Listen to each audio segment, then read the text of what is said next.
우리 복음의 구조가 어떻게 나에게 세계관으로 세워져야 되는지 어떤 원리에 따라서 그 부분에 따라 우리 문화 명령에 대한 구조도 좀 이해를, 물론 이 구조는 복음의 구조는 딱 세팅이 되어 있어요.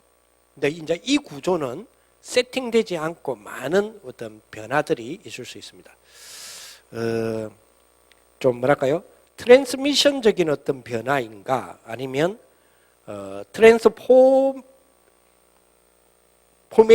그러니까 트랜스포메이션 형질 자체가 전환이 될 것인가, 이 부분에 대한 거는 아직까지 저도 정확하게 답을 못 내리겠네요. 답을 못 내리겠는데 트랜스미션이라면 우리가 뭡니까? 레버레이지부터 시작해서 베셀, 그다음 트랜스미션 이러잖아요. 트랜스미션이라는 자체가 여러분 아시다시피 트랜스미션 어디에 많이 나와요? 여러분 항상 여러분 생활하는 거하고 가까이 붙어 있는데, 뭐지? 자동차의 트랜스미션이 뭐예요? 변속기, 그지? 변속기라는 그 트랜스미션이 원래 변속기라는 뜻이에요. 변속기의 변화라는 뜻이거든요. 그럼 변속기 변화는 뭐죠? 속도 변화잖아요. 그럼 속도 변화는 단계적 변화입니다. 그죠? 1단에서 2단에서 3단에서 4단에서 이렇게 단계적으로 변하잖아요. 근데 트랜스포메이션은 형질 자체가 전환하는 거거든요. 그래서 지금 유 목사님이 트랜스포메이션을 쓰지 않고 트랜스미션을 쓰셨거든요. 그렇다면 조금 문화 명령에 대한 구조적인 어떤 변화도 저도 트랜스미션적으로 봐야 되겠다라는 생각을 해요. 이거 자체가 자꾸 어렵다 해서 한번 골치 아픕니다. 이게 어려운 거 아니에요. 네. 자, 마태복음 24장 3절로부터 일단 14절까지 한번 보겠습니다. 마태복음 24장 3절로부터 14절. 기니까요, 제가 끊어서 읽어자고 하겠습니다. 3절 같이 읽습니다. 예수께서 감난산 위에 앉으셨을 때에 제자들이 조용히 와서 이르되 우리에게 이르소서 어느 때에 이런 일이 있겠사오며 또 주의 임하신가 세상 끝에는 무슨 징조가 있사오리까. 아시다시피 이제 예수님께서 마지막을 준비하시는, 그러니까 공생의 마지막을 준비하시는 부분인데 참조적으로 여러분 미래적인 부분에 대한 것들에 대한 이야기는 주로 감난산에서 많이 하셨어요. 오늘도 보니까 감난산에서 이루시죠. 참고로 예수님께서 뭡니까? 이 병든 사람을 치료를 하시잖아요. 병든 사람을 치료를 하실 때에 이 환자나 부탁자들이 와서 치료를 하잖아요. 부탁을 하잖아요. 그럼 예수님께서 직접 그 환자에게 가서 고치거나 살려주는 환자가 있고, 부탁자에게 그래 알았어, 니 가보면 다 나아 있을 거야, 이렇게 보내는 사람이 있어요. 두 종류가 있어요. 보면 성경을 보면. 근데 재밌는 거는 그래 니 가보면 나아져 있어 라고 하실 때에 주로 대상자가 누구냐면 이방인들이에요. 주로 보면 가서 내가 직접 고쳐줄게는 거의 유대인들이에요. 그 왜 그랬을까? 그건 뭐 여러분 알아서 이해하시고요. 나도 잘 몰라요. 한번 더 그래요. 분석을 해보니까 그래. 왜 그랬을까? 근데 또 재밌는 거는 이방인들이잖아요. 이방인들은 이방인 멀리서 와가지고 고쳐달라 했을 거 아니에요. 근데 꼭 그런 것도 아니에요. 이방인이 와가지고 우리 지금 딸아가, 우리 그 아가 귀신 들려 있는데 좀 고쳐주소, 이럴 때에 예수님이 이스라엘에 있을 때 찾아온 게 아니에요. 예수님이 두루라고 하는 땅에 있을 때 잠시 피하러 가셨거든요. 하도 시끄러우니까 피하러 가셨어요. 좀 쉬러 가셨어요. 쉽게 말하면, 우리로 말하면 휴가 갔다고. 근데 찾아왔는데 찾아온 그 여자는 그 윗지방에 사는 사람이에요. 근데 윗지방에 사는 사람인데 예수님에 대한 소문은 예수님이 갈릴리와 예루살렘에서 활동하셨을 때에 활동하고 있는 그 내용에 대해서 알고 있는 거예요. 그래서 먼 지역에서의 소리를 듣고 가까이 와 있기 때문에 온 거예요. 그런 이방인들, 주로 이제 누굽니까? 백부장의 하인, 살려주잖아요. 그 백부장의 하인에 또 명령만 하옵소서 일단 명령만 하잖아요. 그 백부장이 로마 백부장입니다. 이스라엘은 군대가 지금 속국이라서 군대를 형성할 수 없어요. 자치 방위군은 있을 수 있지만 군대는 백부장 이런 거는 로마 시스템이에요. 그러면 로마의 사람이었다는 이야기잖아요. 그 로마 사람인데 가버나움에 이 주둔하는 사람이고 예수님이 가버나움에 있을 때 온 거거든요. 그러니까 무슨 말이냐? 이방인 복음화를 할 때는 가까이 왔어요. 굉장히 가까이 왔는데도 그 사람한테 안 가요. 그 환자한테. 멀리서 안 간 게 아니라니까 예수님이. 바로 옆에 있는데도 그 환자가 옆에 있다는데도 안 가요. 안 가고 네가 가서 해라 이라는 거예요. 그 원리가 우리 이제 여러분들이 붙잡아야 될 그 기도 제목 중 하나입니다. 그게 뭐죠? 237이에요. 그죠? 237에 대한 부분에서 원리를 이제 빨리 이제 아까도 말했지만 포스트 1세대 시대를 우리가 생각한다면 다락방 1세대 입장에서는 지금 어떤 전략을 쓸 수밖에 없느냐 하면 불러서 그로 하여금 하도록 만드는 거예요. 우리가 직접 가도 되는데 예수님이 직접 가도 되는데 안 가잖아요. 안 가고 네가 가서 해라 이러잖아요. 왜냐? 이방인들에게는, 유대인에게는 직접 갔다니까요. 그래서 거기 237 세계복음화라고 하는 원리적인 부분을 우리가 좀 이해를 좀 해야 될 부분이지 않느냐 이런 생각이 들고요. 어쨌든 예수님께서는 가장 중요한 부분에 대한 미래적인 부분을 이야기할 때에 감난산을 주로 활용을 많이 하셨다는 거. 오늘 3절에 보니까 어느 때에 이런 일이 있겠느냐 하는 미래적인 때에 대한 이야기를 합니다. 주의 임합심, 세상 끝, 어떤 징조가 있습니까? 끝의 징조. 그랬더니 예수님께서 4절 같이 읽습니다. 시작.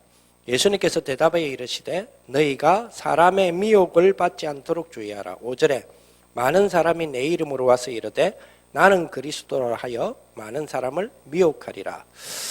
끝의 징조를 보면 그리스도라고 하는 이름으로 와서, 그리스도라고 하는 이름이란 말은 내가 그리스도야 이런 어떤 이단적인 어떤 부분도 있습니다. 근데 이제 극단적인 어떤 신비주의자들이, 불건전 신비주의자, 자기가 보이사라고 하는 사람들이 있죠. 과거에는 그 정도로 봤어요.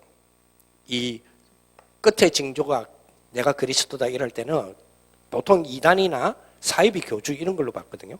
근데 지금은 그렇게 보면 안 되죠. 그것도 포함되지만 그리스도란 말은 그리스도 무슨 말이에요? 우리가 예수는 그리스도 뭐라 그래요? 모든 예수는 그리스도 모든 문제 얘기했잖아. 그러면 말세에 가서 끝에 가서 내가 그리스도다, 저기가 그리스도다 무슨 말입니까? 저기를 가면 문제를 해결받을 수 있다라는 거예요. 모든 문제가 해결될 수 있다. 그지? 그게 뭐예요? 오늘날의 여러분들 문화혁명에 대한 부분에서 좀 생각해야 될 거 뭐죠? 유 목사님 요즘 경계 많이 하시는 거죠. 이야기 많이. 요걸 대비해라. 뭐죠? 4차 산업혁명입니다. 지금 4차 산업혁명 시대를 뭐라고 말하느냐? 모든 문제를 해결받을 수 있는 시대라고 이야기를 해요. 자, 4차 산업혁명 시대가 지금 뭐에 대한 도전을 합니까? 예수님이 그리스도로 오셨던 일들에 대한 도전을 하거든요. 그렇죠? 자, 나사렛 예수 그리스도 이름으로 일어나 걸으라. 오른손을 잡아 이르니 발과 발목이 힘을 얻어. 그런 기적의 일이 벌어졌죠. 지금 뭡니까? 인공지능 로봇 어족 사용해갖고 다 일어나고 있잖아요. 쉽게 말하면 그런 부분이에요. 그죠? 나면서부터 병든 자, 질병 걸린 자, 간질병자 지금 다 예수님께서 고치셨죠. 지금 뭐가 나와요? 유전자 편집 가위. 지금 다 실용을 하고 있잖아요. 불과 나중에 몇 년 후에는 지금 현재 그 가위 사용하는데 옛날에는 1억인가 2억인가 줬는데 지금은 15만 원이면 된다며요. 미국에서 상용화 시키겠다가 지금 나왔잖아요. 그러니까 이제 이런 부분에 대한 도전을 받는단 말이에요. 그러니까 전에는 보세요. 교회 시대 때는 비나이다 이걸 미신이라 그랬잖아요. 그죠? 근데 4차 혁명 시대 때는 이런 기술과학적인 입장에서 교회가 미신이 되는 거예요. 자, 이런 도전을 본격적으로 받게 됩니다. 지금 그 이야기를 하시는 거예요. 지금 현재의 기준으로 본다면. 너희가 사람의 미혹을 받지 않도록 주의해라. 많은 사람이 내 이름으로 와서 이르되 나는 그리스도라 하여 많은 사람을 미혹하리. 기계 시대인데 왜 사람을 미혹하라? 그 기계를 그죠? 활용하고 그 기계를 만드는 0.0001%의 사람들이 있어요. 이제는 우리가 인공지능 시대를 만나잖아요. 인공지능 시대에 인공지능에게 내가 지배를 당하는 사람은 거의 99.99%예요. 그런데 0.0001%가 인공지능을 지배해요. 그들에 의하여 그들이 뭡니까? 소위 말해서 뭐죠? 네 눈이 밝아져서 네가 뭐같이 되리라? 하나님같이 되리라. 하나님같이 되리라고 하는 그 자리에 올라서는 사람들은 교만한 사람을 말하는 게 아니에요. 욕망의 사람을 말하는 게 아닙니다. 네가 하나님같이 되리라라고 했던 그 하나님같이라는 말은 사람들이 욕심을 낸다는 말이 아니에요. 사람들이 뭐가 된단 말이에요? 하나님같이 돼요. 그러니까 어떻게 돼요? 하나님의 마음으로 75억, 80억, 100억이 되어지는 모든 지구상의 인간의 문제를 눈물 흘리면서 해결을 하려고 하는 거예요. 가슴이 아파가지고. 왜? 하나님의 심정이니까. 그 말이에요. 그래서 뭡니까? 이곳저곳에서 누가 나타난다고요? 그리스도가 나타난단 말이에요. 그 그리스도는 명칭만 그리스도가 아니에요. 그리스도라는 이름을 대고 돈 사기치는 사람을 말하는 게 아니에요. 지금 이제는. 지금까지는 그랬어도. 이 시대를 조금 생각을 하셔야 된다. 그러면서 6절에 같이 읽습니다. 난리와 난리 소문을 듣겠으나 너희는 삼가 두려워하지 말라. 이런 일이 있어야 하되 아직 끝은 아니니라. 그렇죠?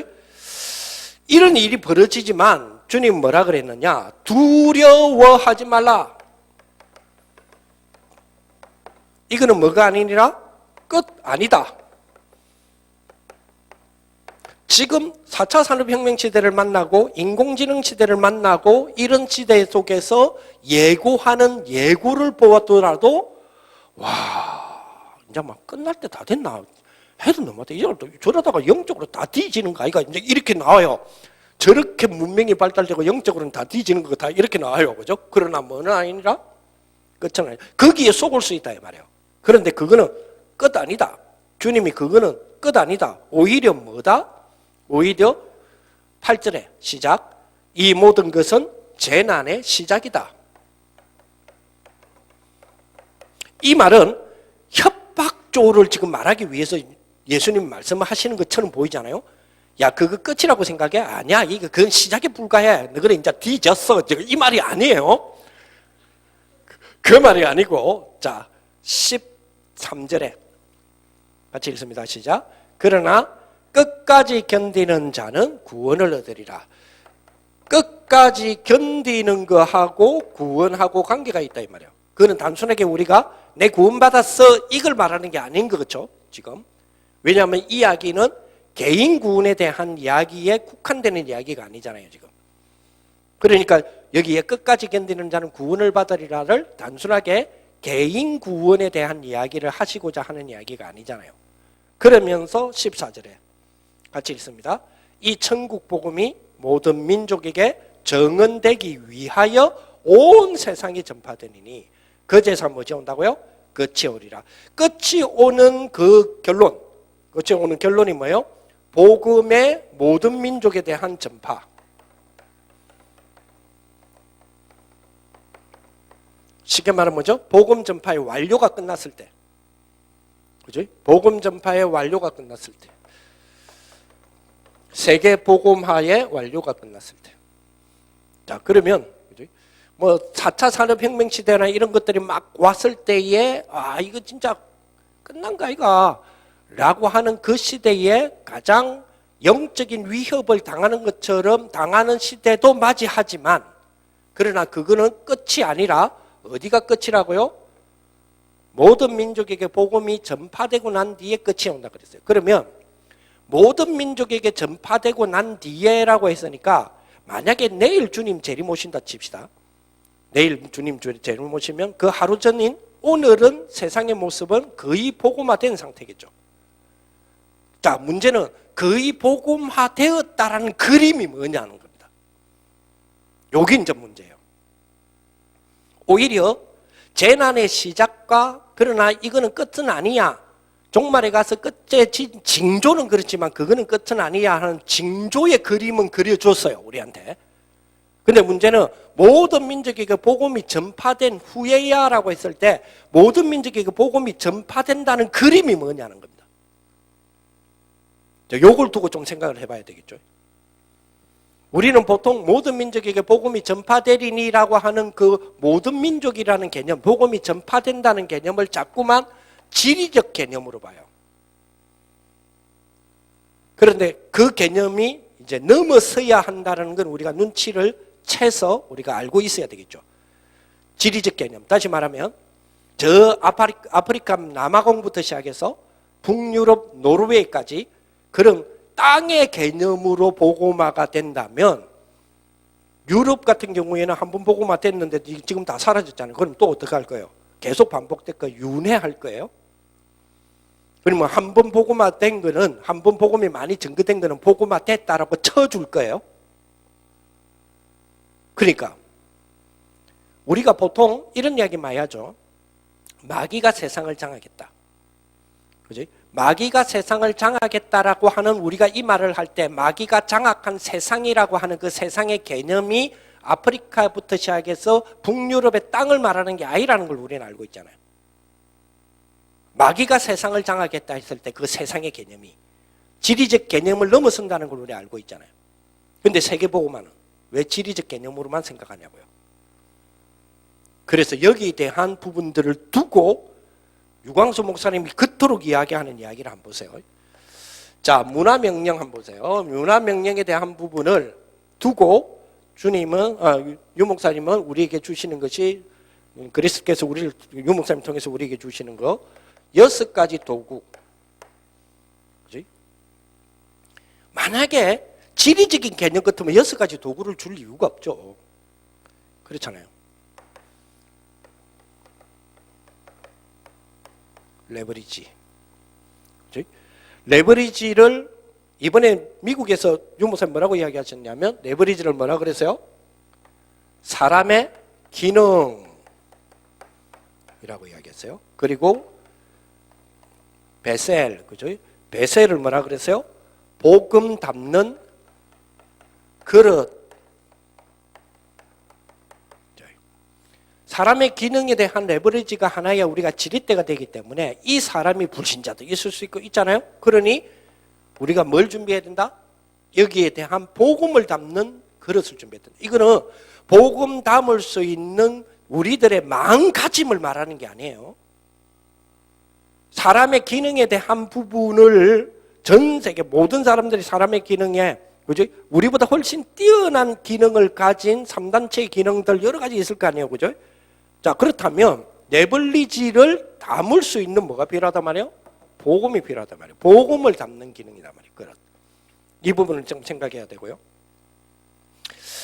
아까 얘기했죠? 트랜스미션. 트랜스포메이션이라 하지 않고 트랜스미션이라고 했을 때는 조금 생각을 해봐야 된다고 이야기했죠. 형질을 전환시키는 것이 아니다. 그지? 치유의 변화다. 그런데 그냥 치유가 아니고 뭐라고 표현하시느냐면 그냥 치유가 아니고 변화가 일어나는 치유다. 여기 따로 떨어져서 생각하면 안 됩니다. 자, 이런 3가지를 바탕으로 해서 아무도 못하는 것을 하는 일이 벌어져야 됩니다. Nobody. 그죠? Nobody. 왜냐? 그것이 뭐기 때문에? 그것이 작품이다 그랬어요. 어떤 작품이냐? 어떤 작품이냐? 그죠? 증거를 그죠? 증거할 수 있는 작품이 돼야 된다. 뭘 증거하겠어요? 뭘 증거합니까 우리는? 그죠? 그러니까 증거를 할 수 있는 그리스도를 증거하겠죠? 그렇다면 그리스도를 증거한다는 것이 여기 개념적인 이야기는 아닌 거단 말이에요. 그렇죠? 개념적이고 보이지 않는 이론이나 보이지 않지만 사실적이라고 말하는 우리가 영적인 거 믿으세요? 영접하면 하나님 자녀 됩니다. 이런 증거를 지금 말하는 게 아니라는 게 나오잖아요. 그죠? 그럴 것 같으면 이런 6가지 도구를 이야기할 필요가 없죠. 쉽게 말하면 뭐죠? 그리스도를 증거하는 작품들이 그리스도가 보여지는, 그 말은 그리스도가 보여진다 해서 이 작품을 쳐다보니까 예수의 그림이 보여진다 이런 말이 아니잖아요. 이제 요 말들을 이제 제대로 이제 알아듣고 우리가 작업을 해야 되거든요. 그래서 모든 부분을 그리스도로 재해석하고 재창조해내야 된다는 개념을 우리는 이제 어느 선까지를 잡아내야 될 것인가 하는 부분이 이제 우리 청년들이 여러분들이 결정하고 여러분들이 그 범위대로 살아가는 삶이 되어야 돼요. 그건 여러분들이 이제 결정하셔야 될 부분이고요. 이거를 어느 정도까지 우리는 하고 렘넌트들에게 넘겨줄 것인가, 렘넌트도 같이 이 부분들을 걸어오면서 어떻게 이 그림을 그려야 될 것인가 하는 부분이에요. 단순하게 우리가 예수를 증거한다 했을 때 이제는 예수를 아까 지금 복음에 대한 원리를, 구조적인 원리를 설명했잖아요. 그 구조적인 원리를 말로 혹은 글로 혹은 어디에 담아서 이 의미를 전달하는 게 아니잖아요. 그리스도는 의미가 아니거든요. 그리스도는 구원자 그 자체 하나님이세요. 그렇잖아요. 그리스도는 우리의 윤리적 의미를 말하는 게 아닙니다. 하나님이죠. 그렇죠. 그렇다면 모든 작품 속에서 하나님이신 그리스도가 증명돼야 된다. 쉽게 말하면 모든 작품이 작품의 세계 속에서 그 작품의 세계를 말하는 그 작품의 세계 속에서의 모든 것이라고 하는 답이 될 수 있도록. 그렇죠. 그렇게 작품들이 나와야 된다는 이야기예요. 이 부분이 굉장히 지금 우리가 좀 받아야 될 부분들이다 이렇게 생각되고요. 자, 이 부분을 두고 플랫폼에 축구하게 돼야 되는데, 자, 플랫폼을 뭐라고 설명하셨냐면 24 모을 수 있는, 우리로 말하면 모일 수 있는이 되겠죠.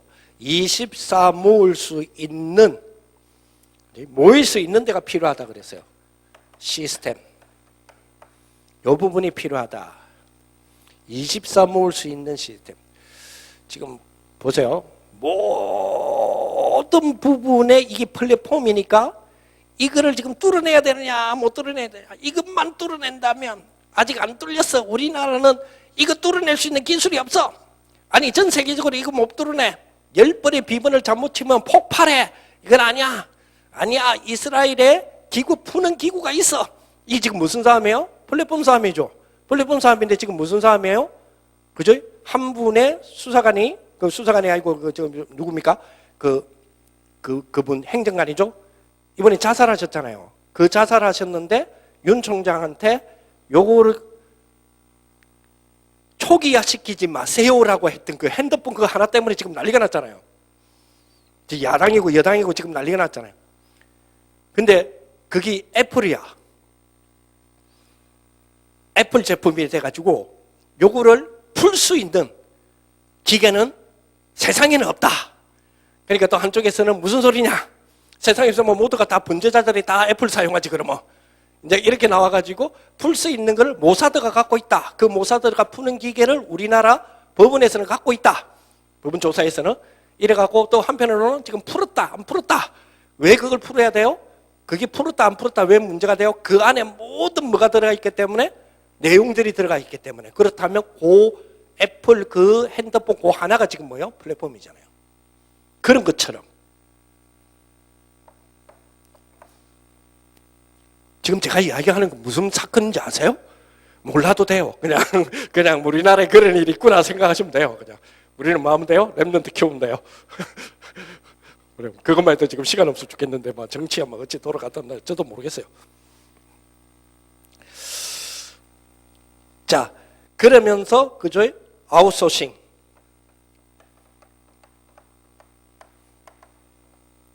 아웃소싱인데 아웃소싱은 뭐라고 표현하셨느냐? 요런 플랫폼. 그러니까 요걸 담은 플랫폼이죠. 요런 플랫폼이 여러 개 있어야 된다. 여러 개 있어서 뭐죠? 이게 이제 아웃소싱이니까 인소싱이 아니고 아웃소싱이니까 드러내야 되잖아요. 그래서 이거와 미드와의 관계에 대한 부분 조금 이야기하셨고요. 자, 이런 부분을 두고 기도해야 된다. 이런 이야기를 하셨습니다. 자, 이 부분 여러분들 한번 생각해 보세요. 6가지 도구. 단순하게 이게 지리적인 개념 같으면 6가지 도구를 이야기하실 필요가 없겠죠. 자, 아까도 이야기했지만 앞에의 복음의 구조에 대한 부분은 세팅이 이미 된 거기 때문에 우리가 충분하게 찾고 또 우리 걸로 또 확인하고 또 확인하고 2번, 3번, 5번, 10번, 1000번이고 반복하면서 우리 것이 딱 될 수 있는데 요거는 지금 뭐가 일어난다고요? 변화가 일어난다 그랬죠. 그 변화의 속도를 우리가 얼마만큼 따라잡을 것인가. 적어도 유광수 목사님의 속도까지는 따라잡아야 되거든요. 당신이 설명하는 속도의 그 속도전 있죠? 그까지는 따라잡아야 되거든요. 왜 그러냐? 이제는 훈련만 하지 않겠다. 이번에 선언하셨죠? 파송을 하겠다. 그러면서 하시는 말씀이에요. 그렇다면 파송하겠다는 말이 무슨 말이냐? 파송을 해야 될 확실한 사역을 하겠다. 쉽게 말하면 파송될 수 있을 만큼 확실한 사역을 하겠다. 얘들이 파송이라는 말이 될 수 있는 그거 확실한 사역을 하겠다. 그래서 이제는 뭐요? 파송될 사람만 따라 뽑아서 237을 훈련하겠다.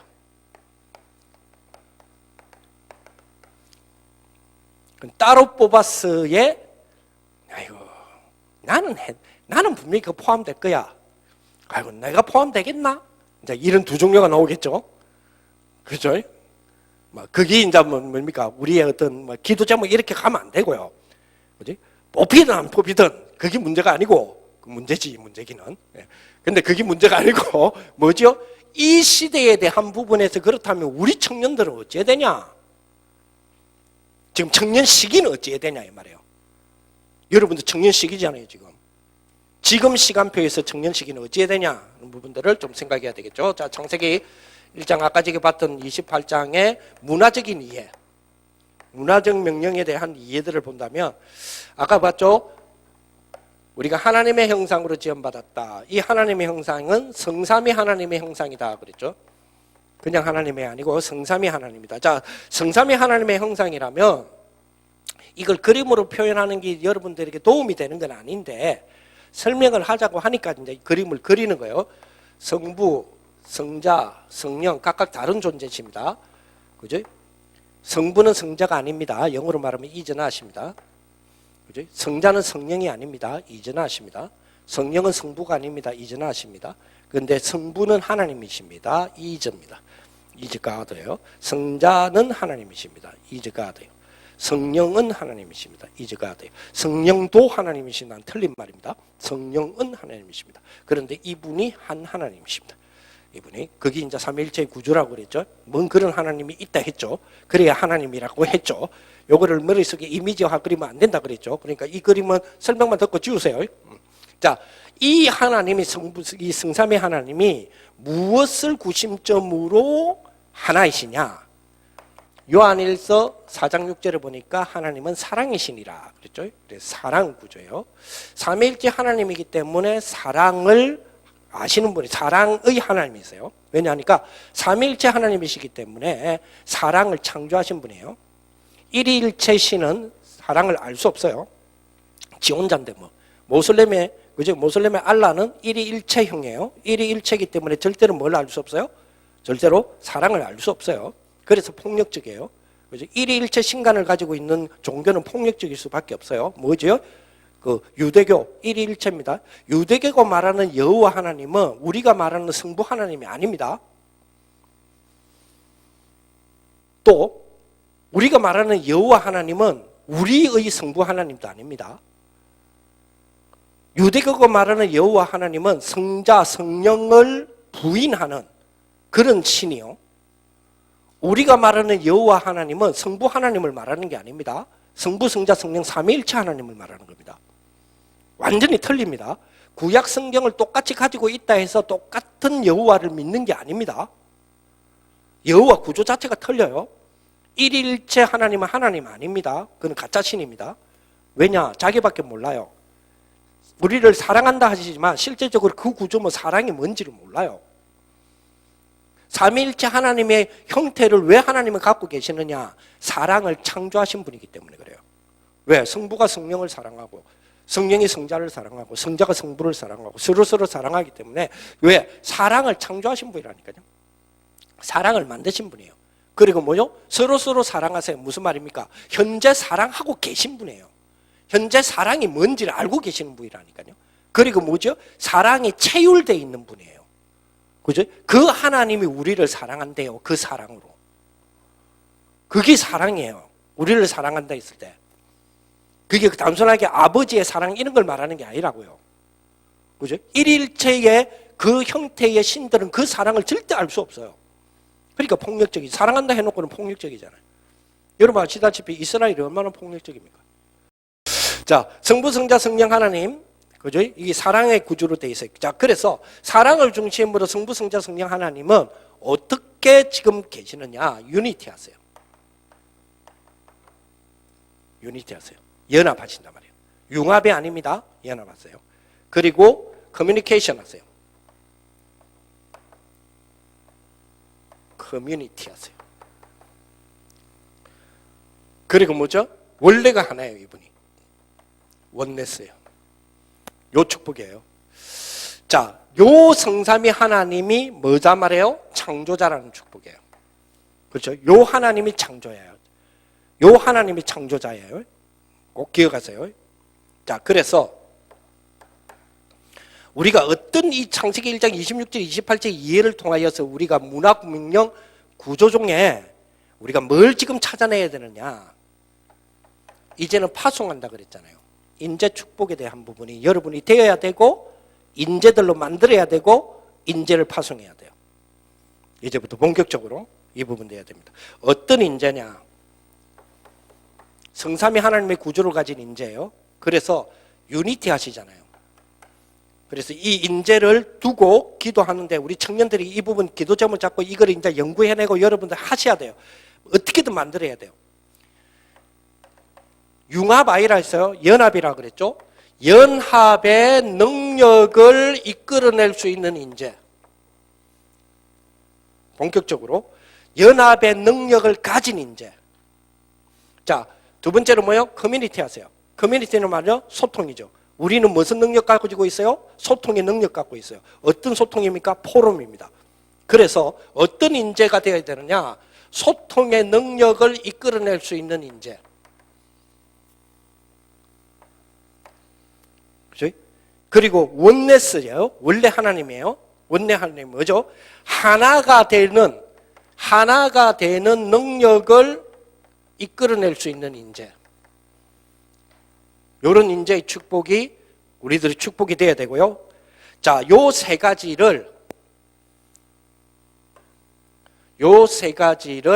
지금의 세상 용어로 이야기한, 세상이 아니고 세상에서 쓰는 용어를 우리가 공동 용어인데 이끌어냈다면 어떤 인재가 이런 하나님의 성삼위 구조로 인하여 창조자이신 하나님의 연합의 능력을 이끌어내는 인재, 소통의 능력을 이끌어내는 인재, 하나가 되는 능력을 이끌어내는 인재를 한마디로 말하면 공감 능력이 있는 인재, 이렇게 만들어내야 돼요. 그리고 뭐죠? 하나님의 창조적 상상력을 가지고 있는 인재. 이런 인재를 지금 현재 필요로 하고 있고, 이런 인재들로 구성된 것이 3단체의 0.1%의 사람들이에요. 그 사람들을 우리는 뭐 해야 되느냐? 지도하는 지도자가 돼야 되거든요. 그래 돼야 이 부분을 이끌어갈 수 있어요. 그래야 이 부분을 이끌어갈 수 있어요. 안 그러면 그들이 만들어내는 그리스도 시대, 여기가 그리스도다, 저기가 그리스도다, 이것이 그리스도다, 이것이 모든 문제를 해결한다에 우리는 뭡니까? 침 흘리면서 저런 것도 있었나, 저런 것도 있었나, 이렇게 내 뭐 하느냐? 이제 팔로우해요. 팔로우 한다니까요. 끌려가요. 그래서 교육도 뭐요? 리더 교육을 받는 게 아니라 팔로우 교육을 받게 돼 있어요. 그래서 지금 공교육 전부 다 팔로우 교육이에요. 리더 교육이 아니에요. 인재를 창출할 수 있는 교육이 아니에요. 지금 학교에서 이제 뭐 인재 창출한다 해서 코딩하자 뭐 하자 이러죠. 코딩을 아이들이 갖추는 그때에 갖출 쯤이면요, 미안하지만 인공지능이 코딩 능력이 100만 배나 더 나아요. 애들이 배우는 것보다. 그럼 뭐죠? 애들이 가지는 코딩 능력의 100만 배나 더 뛰어난 그 능력을 가진 인공지능 사용법만 내가 알면 돼요. 근데 우리는 지금 뭐 하고 있어요? 코딩 공부 시키자 이렇게 나오고 있어요. 그 코딩 공부를 시키자는 언제 해야 되느냐면 1970년대 해야 돼요. 코딩이라고 하는 부분에 대한 인공지능을 만들기 시작한 것이 그보다 훨씬 이전이잖아요. 오히려 뭡니까? 컴퓨터가 두각을 나타내기 시작하므로 인공지능에 대한 연구는 그 훨씬 이전부터 됐는데 그게 좀 묻혀 있다가 지금 컴퓨터 시대를 뛰어넘으면서 스마트 시대를 뛰어넘으면서 인공지능이 지금 두각을 나타내기 시작하잖아요. 본격적으로. 그러니까 거기에 우리가 잘못하면 뭐가 되느냐? 팔로우가 되는 거예요. 지도자가 아니고. 이거 꼭 기억해야 돼요. 내가 이 이야기를 할 때 제일 누구의 마음이 이해되냐면 유광수 목사님 마음이에요. 그렇게 하시면서 이러잖아요. 이해는 하나 이러면서. 여러분 이해는 하죠. 아까도 말했지만 우리가 20몇 년을 지금 20년씩을 청년선교국에서 지금 고민하고 있는 부분인데 이 부분에 대하여서 제가 제일 표현을 못한다 그랬죠. 왜? 변화들이 자꾸 일어나기 때문에. 이게 고정되면 빨리 우리가 연구해갖고 표현을 해드리겠는데 이 변화가 장난이 아니에요. 근데 우리는 이 변화를 뭐 해낼 수 있어야 되느냐? 지도해낼 수 있어야 되거든요. 문제는. 제가 제일 주장하는 거. 시편 78편 70절 72절. 이거는요. 다윗이 양의 우리에 있을 때에 치함을 받았다. 이게 키포인트가 아니에요. 우리가 현장에서 비록 약하지만 하나님은 우리를 선택하시고 우리를 그래도 버리지 아니하시고 앞으로 쓰시기 위하여 우리를 선택했다. 이 말이 아니에요. 이 말이 아니고 그가 지금 뭐요? 양의 우리에 있을 때에 하나님이 선택하셨잖아요. 취하셨잖아요. 뭘 좀 취했냔 말이에요. 왜? 그 키가 여기 나오잖아요. 72에. 뭐요? 지도자를 만들기 위해서. 지독해 하시기 위함이다. 누구를요? 이스라엘을. 누구를요? 야곱을. 그죠? 쉽게 말하면 뭐죠? 다윗을 하나님이 선택하셔서 뭘로 지금 만들려고 하시는 거예요? 지도자입니다. 지도자. 지금 이 땅에서는 크리스찬들이요, 우리 렘넌트들이 복음에 대하여서 앞으로의 핍박 시대 때 수많은 순교자들이 나올 수 있겠죠. 순교에 각오하겠죠. 그때 되면 하나님 또 성령의 힘을 확 주시니까. 문제는 순교자는 엄청나게 나오는데 지도자가 안 나온단 말이에요. 이 부분에 대하여서 우리가 여러분들이 렘넌트 때에도 이 말을 들었어요. 문제는 여러분들이 이제 청년이기 때문에 렘넌트들을 이와 같이 만들 수 있는, 이끌어가는 여러분들이 뭐냐? 능력의 소유자인가가 중요해요. 이 부분이에요. 그래서 능력의 소유자 아니라도 영역의 소유자 이천을 해야 돼요. 이제는 어쩔 수 없어. 왜냐합니까? 또 우리는 하나님이 이 복음에 대한 부분들을 수없이 우리가 들어오고 수없이 준비를 해서 수없이 우리가 마음적으로 준비했자. 실제적으로 준비 안 해도 마음적으로 준비했다 했잖아. 그렇기 때문에 내가 이 일을 할 수 있어. 하나님의 이 일에 나를 끌어서 가실 거야. 이러면 끌어가요. 준비들 하세요. 이게 굉장히 중요한 부분이다 보고요. 시간이 벌써 다 됐는데. 자, 두 번째. 이걸 위한 인재 양성. 인재 양성을 둔 플랫폼만 좀 따로 떼서 좀 생각할게요. 자, 유 목사님이 몇 년 전에 벌써 이 말씀을 하시고 이걸 준비하라 그랬어요. IT 시대. 그렇죠? IT 시대. 여러분 아시다시피 IT 시대, 그죠? 인포메이션 테크놀로지라고 그러죠? IT 시대. 인터넷이 아닙니다. 인포메이션입니다. 인포메이션 테크놀로지인데 이거를 왜 준비를 해야 되냐? 지금은 IT를 넘어섰어요. 뭐죠? 이트예요. 그죠? 이걸 아예 이제 넘어서 엑스포네이션이잖아요. 우리가 지금 그 말하죠. 저 뭡니까? 우리 WRC 할 때 뭐예요? WRC 함께 하나 더 하잖아요. 엑스포 하죠. 그렇습니다. 엑스포메이션. 이 IT 시대가 인포메이션 정보가 확 열렸어요. 그냥 단순하게 양만 열린 게 아니고요. 전문성 있게 열렸어요. 그렇죠? 요 시대에 대한 테크놀로지 준비해라고. 요 메시지 제가 알기로는 3년 전에 나왔어요. 요 메시지. 그 IT 팀들 그거 주면서 산업선교에 주면서. 그러면서 이제는 뭐요? 제대로 된, 이걸 그냥 흩어놓으면 안 되고 제대로 된 형태의 플랫폼이 나와야 된다. 그렇죠? 그래서 뭐 시켜라? 그래서 뭐죠? 뭐 시켜라? 리포메이션 된 걸 시켜라.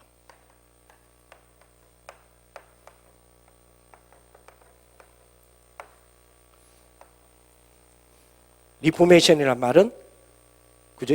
원래의 형질로 돌아간다는 개념입니다. 새로운 걸 만든다는 것보다는 뒤집는다기보다는 그죠? 원래의 것을 회복한다는. 원래의 뭐요? 성삼위 하나님의 구조의 축복으로 말미암아 원래 이런 부분이 그죠? 연합의 능력, 소통의 능력, 하나 되는 능력에 대한 축복의 인재들로 인하여 이 시대에 대한 끌어갈 수 있는 그런 어떤 인재들 여기에 대한 플랫폼이 형성돼야 된다. 그렇죠? 그래서 이걸 가지고 뭐 해라 그랬어요? 업. 우리들이 가지고는 업. 여러분들 우리들의 업에 적어도요 그리스도로 인하여 우리들의 업의 삼저주를 꺾을 줄 알아야 돼요. 그렇잖아요. 그리스도가 모든 것의 답이잖아요. 그러면 여러분 업에도 지금 뭐가 있단 말이에요? 삼저주에 대한 시스템이 있다고요. 그 업에 그 귀신이 붙어 있는 게 아니고 그렇잖아요. 우리 회사가 터가 이상했어 이러면서 이런 거 말고 아까 김미준 선생님하고 그런 얘기했는데 우리가 잘못하면요 영적 문제 이래 하면 전세를 고양한다. 우리 전세를 고양해서 보면 업의 삼저주를 분명히 무너뜨릴 수 있는 그런 부분 돼야 되고요. 자, 이렇게 되어지는 사람을 보고 영적 서밋이라 그러잖아요. 영적 서밋. 이제 서밋의 축복 진짜 돼야 됩니다. 요거를 어떻게 뭐죠? 진짜로 이거를 어떻게 이 시스템인데 품어낼 수 있는 시스템이 되느냐. 그게 플랫폼이잖아요. 쉽게 말하면 영적 플랫폼. 영적 서밋에 대한 플랫폼들. 이 부분을 좀 생각해야 될 거다. 이런 생각이 듭니다.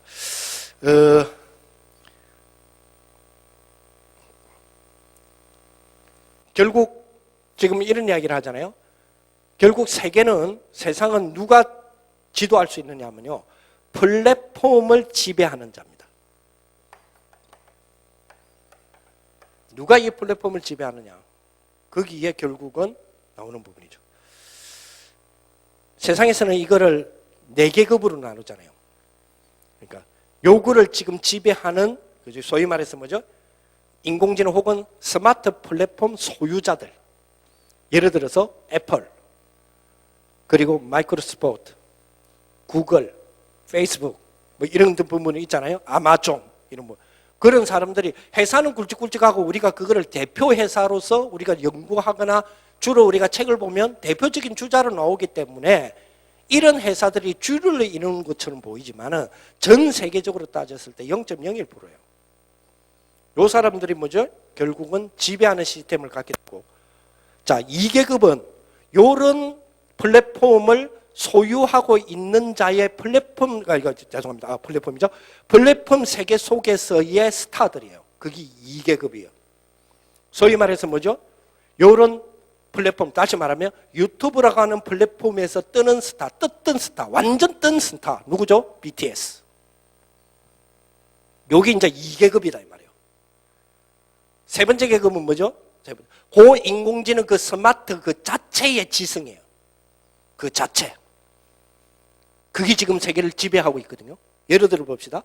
이제는 은행 안 가요. 지금 우리가 나는 아날로그 출시잖아요. 아날로그 출시해야 되니까 제가요, 솔직히 걱정되는 게 뭐냐면, 이제 은행도 다 없어지고 뭐 이걸 하는데 실제적으로 하나씩 없어져. 제가 제일 걱정되는 게 뭐냐면, 좀 불안한 게, 걱정되는데 불안한 게, 막 걱정돼서 걱정이라기보다는 내가 원래 하던 게 지금 안 해지는데 되어져 가고 있거든요.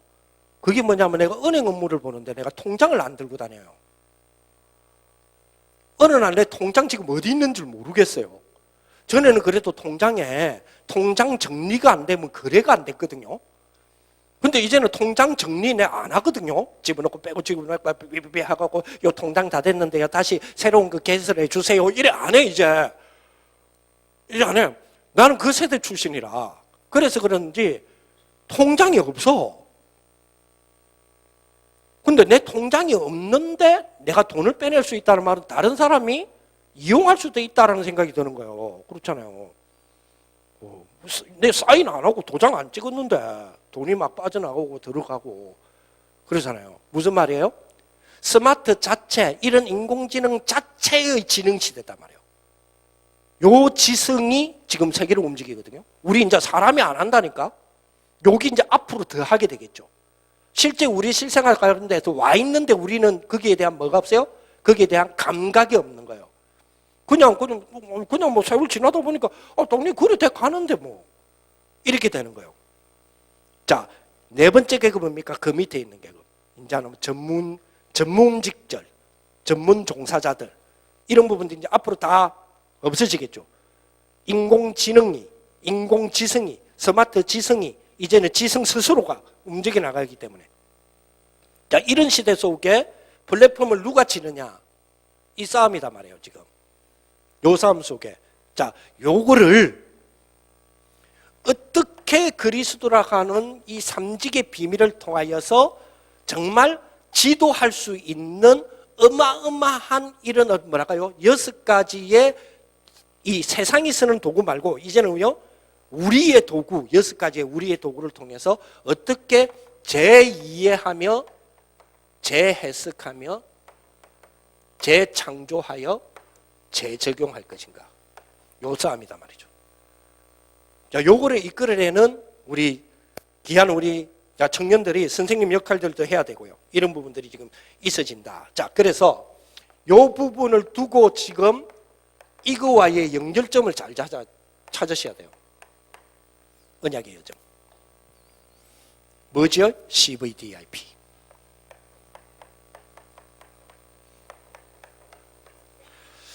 앞으로 이 부분들이 굉장히 우리가 좀 많이 고민하고 많이 우리가 여기에 들어가는 축복이 돼야 되겠죠. 그죠?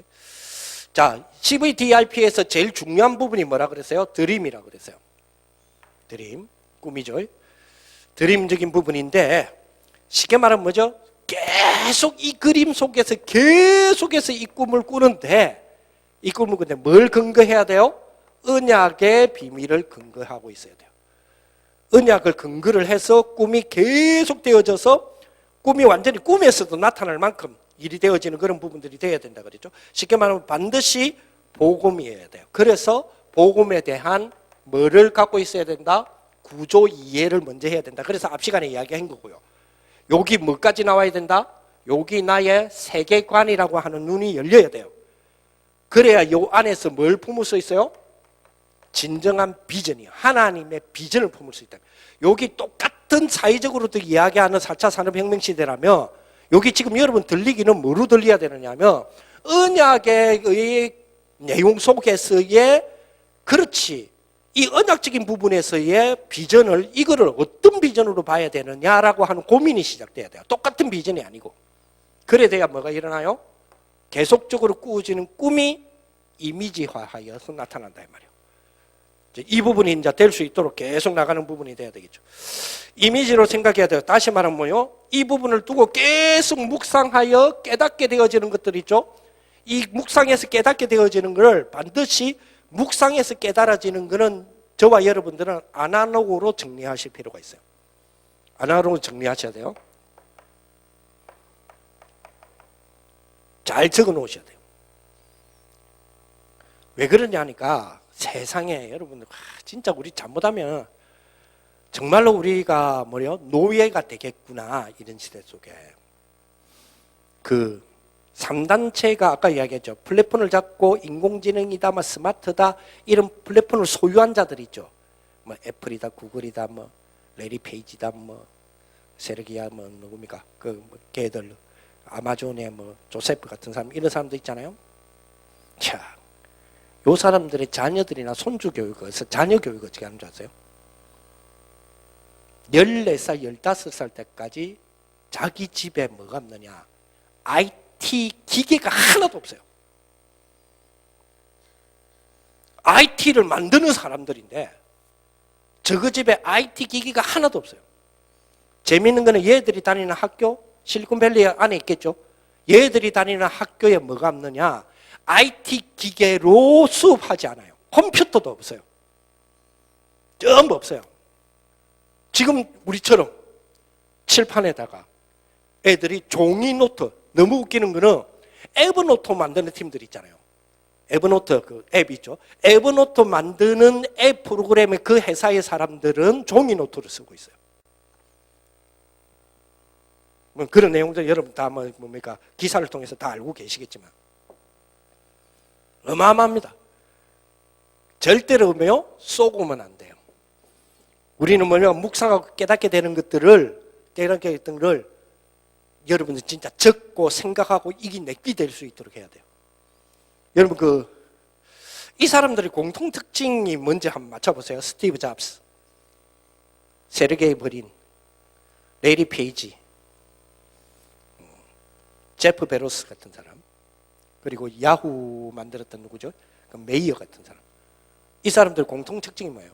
공통점. 동창이에요, 동창. 무슨 동창? 유치원 동창이에요. 무슨 유치원? 몬테소리입니다. 몬테소리의 특징 뭐지요? 자유. 그들에게는 뭐가 없어요? 과정이 없어요. 우리는 메세반 있죠? 그들은 그거 없어요. 뭐가 없어요? 종이 쓰는 게 없어요. 그들은 뭐가 없죠? 룰이 없어요. 그죠? 아이들이 뭐죠?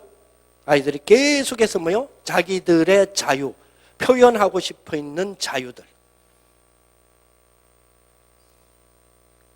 이 세르게 브린이 그죠? 이 사람이 한 말이 그거잖아요. 자기가 이 창의적인 생각을 저희들이 하게 된 이유는 뭐죠? 몬테소리 유치원에 했던 방식 그대로 했을 뿐이다. 그리고 어마어마한 걸 지금 발견했잖아요. 어마어마하잖아요. 구글, 페이스북 만들었던 사람들이. 마크 주커버그 역시 마찬가지고. 그러니까 잘못하면 우리가요 기계를 위한 기계가 될 수 있어요. 얘들은 기계에 대한 부분을 끌어가기 위해서 철저하게 철저하게 두 가지를 끌어내는 겁니다. 공감 능력과 창조적인 상상력. 거기에 대하여서 지금 뭐가 붙었어요? 여러분 지난번에 말했지만 누굽니까? 조지 소로스 같은 사람. 이런 사람도 3단체의 대표적인 인물이잖아요. 이 사람이 일주일에 벌써 몇 년 전 이야기하면 거의 10년 전 이야기예요. 일주일에 한국 돈으로 2조를 번다 안 합니까? 일주일에 2조. 일주일에 2조. 여러분 2조가 얼마만큼 큰 돈인지 알죠? 1, 10, 100, 1000만, 10만, 100만, 1000만, 억, 10억, 100억, 1000억 곱하기 1, 1조 곱하기 2 이거를 일주일에 번다잖아요. 자기가 스스로 3단체의 뭡니까? 자기는 프리메이슨의 행동대장이라고 스스로 이야기하는 사람입니다. 이런 3단체를 보고하자고 나선 팀이 다락방이라니까? 그렇잖아요. 이런 사람들을 그냥 복음으로 지도하자고 나선 사람들이 렘넌트예요. 그 렘넌트를 지도하자고 나선 사람들이 여러분이라니까? 맞잖아요. 이 언약의 여정 여러분들 꼭 기억하시고 이 부분 속에서 프로젝트에서 이게 이제 작품이 될 수 있는 부분들을 어떻게 이끌어낼 것인가 하는 부분들 생각해내셔야 된다. 이런 부분들이 있습니다. 자, 그래서 시간이 다 돼버렸기 때문에 한번 그 나머지는 다음에 또 생각해 보기로 하고 안 그래도 지금 복잡해 죽겠는데 더 해야면 더 골머리 아프니까. 자, 참고로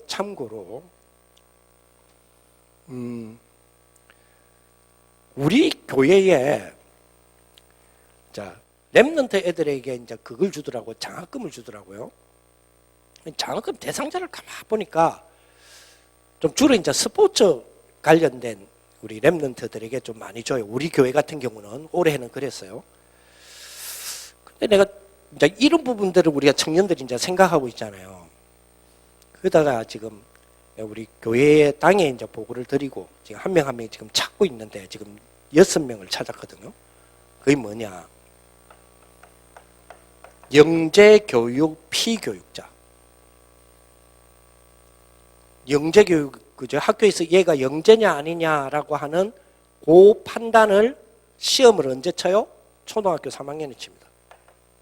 물론 그 이전에 테스트를 하기도 하지만 그 관심 있는 사람들은 초3에 쳐요. 그리고 나서 여기에 합격되는 애들은 요 애들만 모아서 또 시험을 쳐요. 그리고 면접 시험을 쳐요. 2차 시험 중 그러니까 3번을 치죠. 여기에서 합격된 자는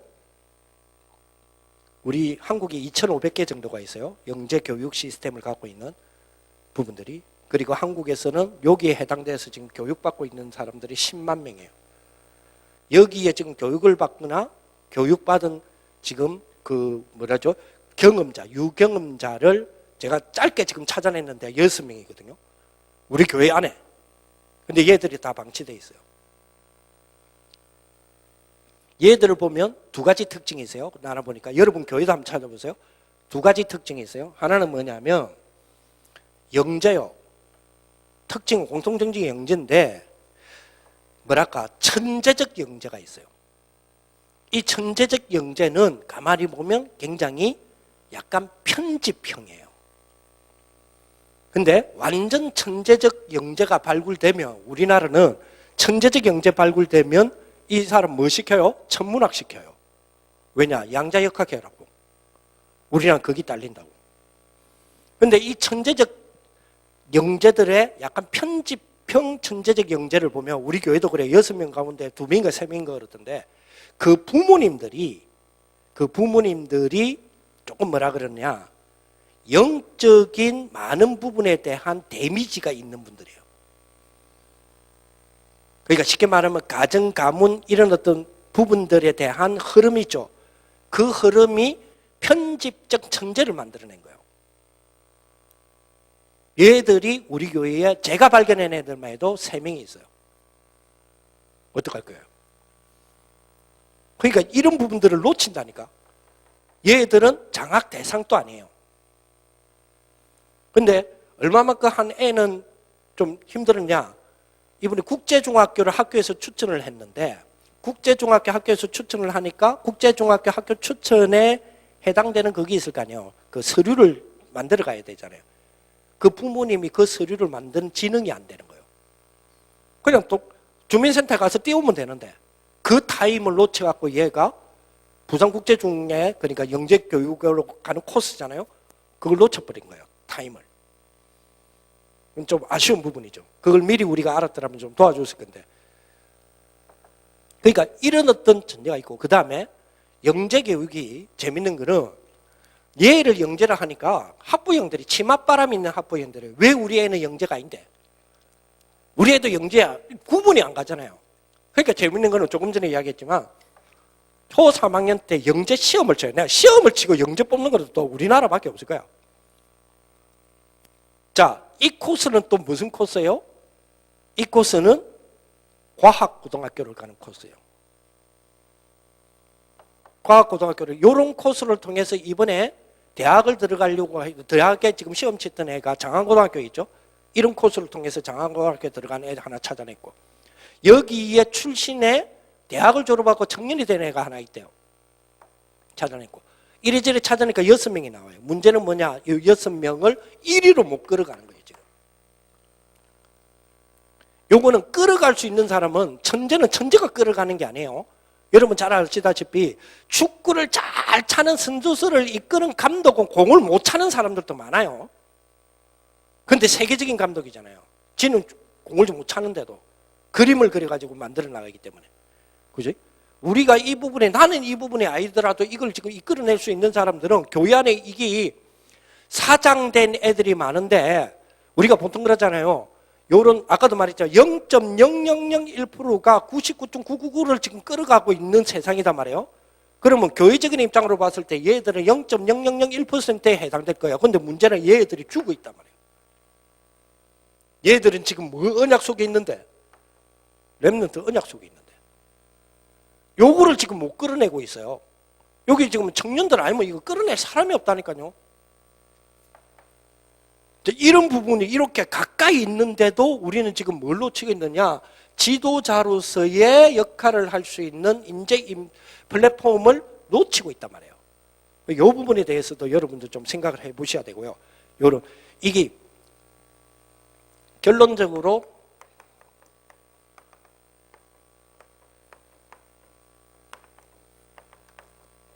티핑 포인트 시대가 와요.